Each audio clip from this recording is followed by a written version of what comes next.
존 스튜어트 밀은 상당히 재밌는 사람입니다. 그리고 존 스튜어트 밀이 오늘 우리가 주제로 삼은 이 자유론을 낸 게 1859년이죠. 그리고 존 스튜어트 밀이 죽은 게 1876년이죠. 일본의 명치 유신이 1868년이죠. 68년이니까 고언절이에요. 그래서 일본에서는 이 존 스튜어트 밀의 자유론이 상당히 빨리 번역이 되었다고 그러는데 우리나라는 대단히 늦게 번역이 됐습니다. 그리고 존 스튜어트 밀이 죽은 지고 지금 뭐 150년 정도 더 지났나요? 어떻게 되나 연도가. 그래서 상당히 근대에 접근해 있는 사람이고 또 재밌는 거는 마르크스하고의 동시대를 산 사람입니다. 존 스튜어트 밀이 1806년에 태어났는데 마르크스는 1818년에 태어났어요. 그리고 존 스튜어트 밀이 죽기가 1873년이라고 그랬는데 마르크스는 1883년에 죽었습니다. 그러니까 마르크스가 10년 뒤에 죽은 거죠. 그리고 같이 런던에 살았으니까 두 사람이 만난 적은 없다고 그러는데 밀의 의붓딸하고 마르크스의 딸이 친구였다는 얘기가 있습니다. 존 스튜어트 밀은 상당히 흥미로운 사람이에요.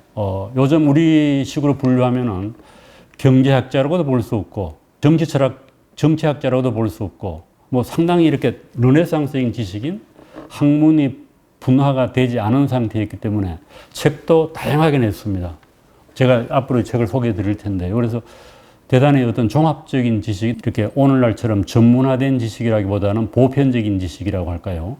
그런 분입니다. 그리고 오늘 이제 강의 주제가 이 자유론인데 자유론은 우리나라에서 번역이 10종 이상 번역이 되어 있습니다. 그만큼 꾸준히 책이 팔린다는 얘기가 되겠죠. 그래서 저는 그동안 서병훈 선생이 이제 번역한 책도 보고, 뭐 박경훈 선생이 번역한 책도 좀 보고, 얘가 이제 직전에 박문재라고 하는 이 분이 공부를 많이 하신 분인데, 이분이 이제 번역한 자유론을 제가 그저께 주문을 해가지고 좀 읽었습니다. 이 책도 많이 팔린 것 같아요. 가장 최근에 나온 책이에요. 그래서 2018년에 1세를 발행하고 2023년에 9세가 발행된 걸로 봐가지고는 꽤 팔리는 책이다. 그런 생각이 들었습니다. 그래서 뭐 전문가들이 번역한 책을 다 내용은 비슷한 것 같습니다. 내용 쉽지 않고. 그리고 이제 존 스튜어트 밀을 본격적으로 많이 연구하신 분이 지금은 은퇴를 하셨습니다만은 충실대학의 정치과에 있었던 서병훈 교수님인데 2, 3년 전에 존 스튜어트 밀의 선집을 발간했습니다. 그동안에 이제 존 스튜어트 밀의 뭐 자유론이라든지 공리주의 이런 걸 쭉 이제 번역을 해오셨다가 그걸 합본을 해서 선집을 발견하셨는데 책이 커요. 마지막 페이지가 1000페이지가 넘습니다. 그래서 이 책을 보시게 되면은 존 스튜어트 밀의 어떻게 보면 가장 기본적인 주술들이 번역이 되어 있습니다. 공리주의도 번역이 되어 있고 종교론, 자유론, 대의정부론, 이건 정치철학으로 되는 중요한 책입니다. 그리고 사회주의론, 여성의 종속, 이렇게 여러 개 번역이 되어 있고 정치 경제학 서론은 번역이 안 되어 있습니다. 그 책은 이제 경제학 책이니까 아마 손을 안 대신 것 같고, 그리고 오래전에 이제 대우학술총수로 존 스튜어트 밀 연구라고 그래가지고 조순 선생, 뭐 박세일 선생, 이지준 선생, 자성희 선생 이런 분들이 이제 조순 선생하고 같이 모여서 공부를 하셨던 분인 것 같습니다. 11분이 모여서 책을 냈습니다. 그래서 이것도 상당히 흥미로운 책입니다. 그리고 오늘 제가 잠깐 얘기를 하려고 합니다만은 우리가 일반적으로 존 스튜어트 밀을 자유론자라고 알고 있는데 사상이 뒤로 갈수록 상당히 사회주의에 동조를 하게 됩니다. 그래서 이 밀 연구에 보면은 밀의 사회주의라고 해서 두 편의 논문이 실려 있습니다. 그 당시 이제 마르크스하고 동시대를 살았다고 하는 얘기는 19세기가 되죠. 19세기는 상당히 지적으로 혼란스러운 시기입니다. 자본주의가 발전하고 계몽주의가 발전하고 산업사회로 들어가니까 빈부의 격차가 많이 나고 해서 노동자들의 삶이 상당히 궁핍했고 아동노동도 심하게 있었고 또 공장노동이 초창기 단계니까 우리나라 옛날에 이 청계천대처럼 상당히 노동자들이 고충을 많이 당하고 노동 조건이 상당히 나쁜 그런 시대니까 아무래도 노동자들의 삶에 영향이 많이 있었을 겁니다. 관심들, 지식인들이 많이 가졌을 겁니다. 아담 스미스 시대하고는 좀 다른 거죠. 공산주의 사상이 상당히 확산되고 있던 그런 시대입니다. 그리고 여러분들이 이제 마르크스의 공산당 선언이 1848년인가에 발표가 되지 않습니까? 그러니까 그거를 아마 존 스튜어트 밀이 봤겠죠. 그래서 사회주의는 아닌 것 같다. 그 당시에 이제 막 번성하고 있던, 그럼에도 불구하고 이제 노동자들의 삶을 어떻게 개선할 것인가, 빈부의 격차를 어떻게 줄일 것인가, 이제 이런 데 관심을 많이 가졌는 게 아니겠는가. 그러면서 또 자본주의 활력이라고 하는 거, 경쟁사회가 놓는 자본주의 활력, 그 자본주의 활력은 마크스도 인정을 했습니다. 자본주의가 대단히 활력적이다. 생동감이 넘친다. 이 시장에서 부를 산출하고 생산물을 확장하는 데는 대단히 큰 힘을 지니고 있다. 그래서 마르크스도 자본주의가 완성된 사회에서, 성숙된 사회에서 공산주의 혁명이 일어날 것, 이렇게 예측을 했거든요. 그건 여전히 그 예측은 안 맞았습니다. 1917년에 후진 러시아에서, 농업사회에서 공산주의 혁명이 일어났거든요. 그래서 마르크스의 그 예측이 안 맞았다고 얘기를 해요. 그럼에도 불구하고 이제 모든 사람들이 자본주의 활력을 인정하지만은 빈부의 격차하고 노동자들의 삶이 개선되지 않는, 이거는 문제인 것 같다. 이런 생각을 이제 19세기 정도, 1800년대는 많이 한 것 같습니다. 그래서 뭐 이제 존 스튜어트 밀로 뒤에 이제 보게 되면은 존 스튜어트 밀의 이제 사고방식이 사회민주주의적인 색채가 상당히 농후합니다. 그래서 이 개인의 자유를 인정하고 사유재산권을 인정하되 국가가 어느 정도 개입해가지고 이 빈부의 격차의 문제라든지 노동자의 문제는 개선해야 되지 않겠는가라고 하는 이런 생각을 했습니다. 그런 생각들이 20세로 넘어오면서 이제 복지국가론으로 가고, 영국으로 보면 노동당의 당령으로도 많이 채택이 되고 뭐 이렇게 된 게 아니겠는가 하는 생각이 듭니다. 그래서 이제 조금 소개를 보면은 아담 스미스하고 시대차가 꽤 나죠. 나면서도 아담 스미스를 읽었겠죠.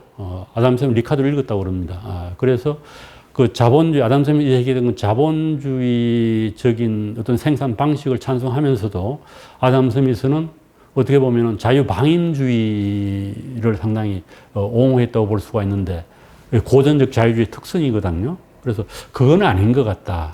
자유방임주의는 아닌 것 같고, 그렇다고 해서 또 극단적인 사회주의도 아닌 것 같다. 그래서 어떤 그 사이길을 찾아보려고 노력한 사람이 존 스튜어트 밀이라고 볼 수가 있습니다. 존 스튜어트 밀 하면 아버지가 제임스 밀이거든요. 이 사람도 대단히 유명한 사람입니다. 책도 많이 내고, 뭐, 여러 분야의 연구를 하고, 또 여러 친구들이 많이 있었어요.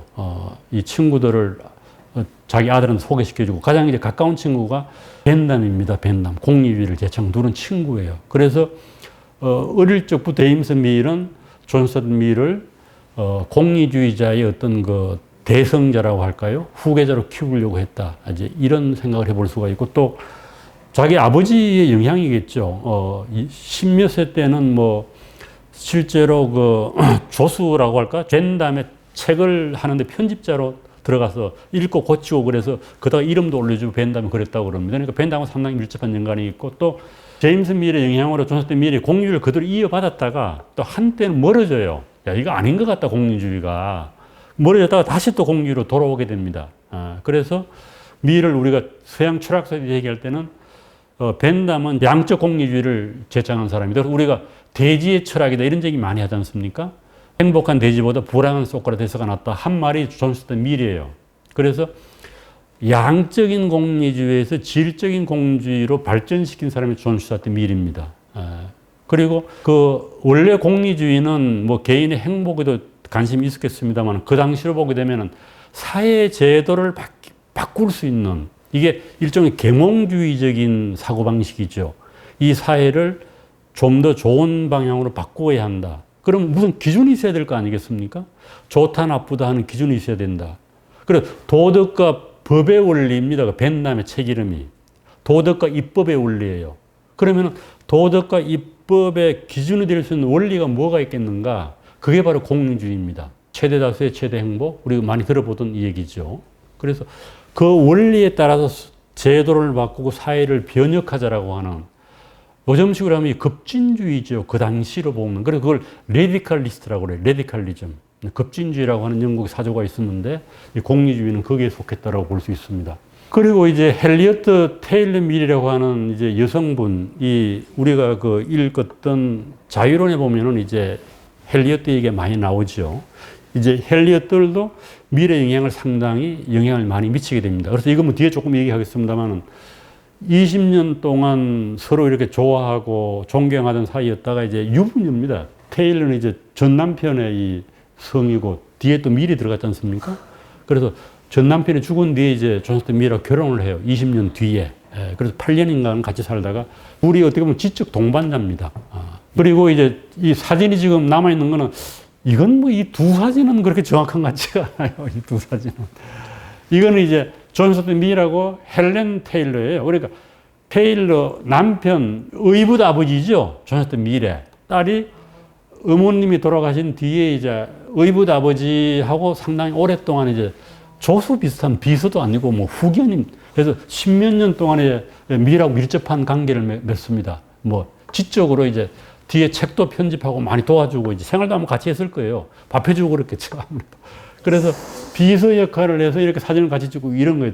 어떻게 보면 상당히 재밌는 그런 이제 이 얘기라고도 볼 수가 있습니다. 그래서 뒤에 뭐 이 나오는 그 자서전을 이제 죽은 뒤에 이 헬렌이 냅니다. 전도 미래 헬렌이 내고 뭐 뒤에 아마 이런 미래 사상을 전파하는데도 상당히 노력을 했다. 뭐 그렇게 얘기를 합니다. 그리고 미래의 생애와 사상을 보면은 1806년에 태어났고 1873년에 죽었습니다. 뭐 태어난 장소는 좀 뭐 런던이라는 얘기도 있고 아니라는 얘기고 그렇습니다만 그건 중요한 게 아니고 1873년 5월 7일에 영면을 했었고 프랑스에 있는 그 아비뇽이죠. 아비뇽에 헬리엇 묘와 나란히 묻혔다라고 얘기를 합니다. 그러니까 아비뇽에 여행을 하다가 헬리엇이 죽었거든. 그래서 거기에 묻은 거예요. 영국으로 돌아오지 않고. 그래서 거기에 뭐 1년 동안 이제 가까운 데 집을 얻어가지고 아비뇽에서 헬리엇을 지켰다 뭐 이런 얘기가 있습니다. 그리고 이제 미일의 생애는 보게 되면은 이제 영국이 나폴레옹 전쟁을 시작할 직후부터 경제적 곤란의 시기를 거쳐 번영을 자랑한 빅토리아의 치세를 거치게 됩니다. 빅토리아 여왕이라고는 유명한 시대 아니에요? 빅토리아 여왕. 영국이 막 이제 번성하던 시대인데 그 시대를 이제 거치고 공업화와 민주화가 발전하던 시기다. 그리고 이념적으로 보게 되면은 계몽주의하고 진보주의가 지배하던 시대다. 진보주의는 역사가 발전한다는 얘기다. 역사는 끊임없이 발전한다는 거고 계몽은 이성을 사용해서 현재의 문제점들을 지적함으로써 사회를 급진적으로 개혁해서 더 좋은 사회를 만들 수 있고 인류는 점점 더 발전한다는 거예요. 계몽을 하면 사람들이. 영국의 스코틀랜드 계몽주의, 프랑스, 독일의 계몽주의인데 이 계몽주의가 19세기, 20세기를 이끌어온 거죠. 그러나 이제 20세기에 들어오면서부터 이제 초반에 전쟁이 나면서부터 사람들이 이 계몽주의에 대한 신념을 잃게 됩니다. 핵무기 발전돼서 핵전쟁이 일어나죠.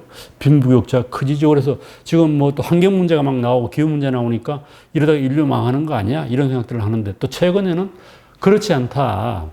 통계적으로 보면 인류는 엄청나게 발전을 했다. 왜 다시 계몽인가 하는 책이 이렇게 두꺼운 책이 최근에 나왔어요.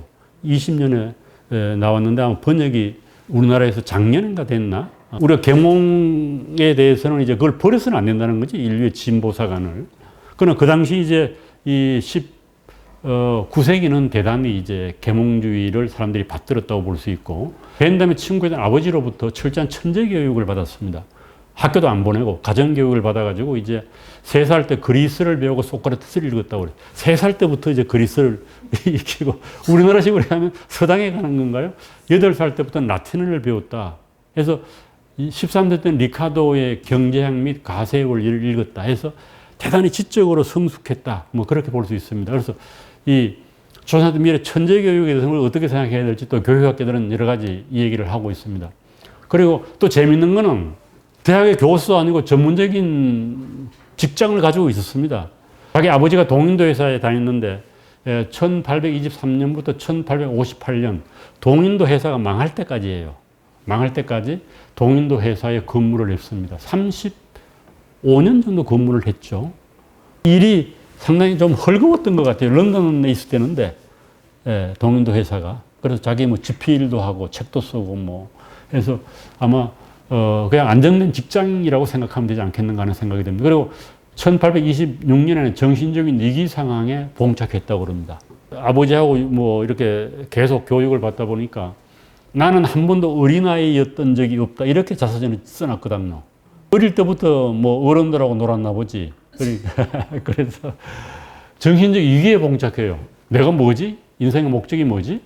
그래서 원인으로 주지주의 교육을 많이 지적을 합니다. 계속 정서 교육을 안 시키고 애를 그냥 기계처럼 요즘식으로 해보면 그거 뭡니까? 로봇에다가 디프 러닝을 시키듯이 그렇게 공부를 시켜가지고 어떻게 보면 자아가 없었던 거라도 볼 수 있죠. 그래서 6개월 정도 방황을 하다가 결국 인간관과 반국론의 벤담주의를 이게 아버지 그늘로부터 벗어나는 거예요. 벤담주의로 벗어나는 거는. 그래서 아버지로부터 좀 벗어나야 된다, 뭐 이런 생각을 한 게 아닌가.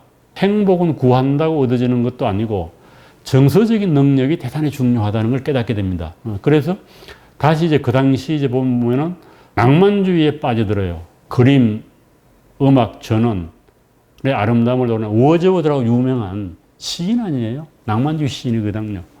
또 프랑스 생시몽의 역사철학과 사회주의, 꽁트의 실증주의 영향을 받고 인생이 일종의 전환이 온 거예요. 20살에.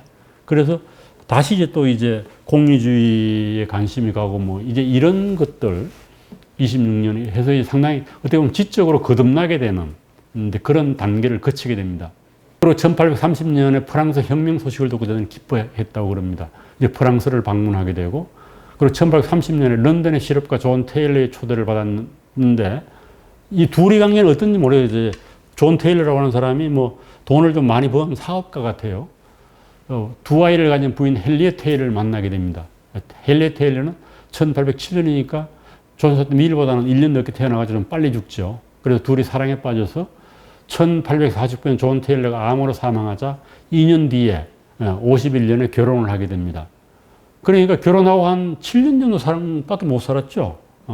그리고 1861년 미국의 남북전쟁 이후에 적발을 절박했을 때 영국의 자유주의를 비롯한 많은 사람들은 남부를 지지했습니다.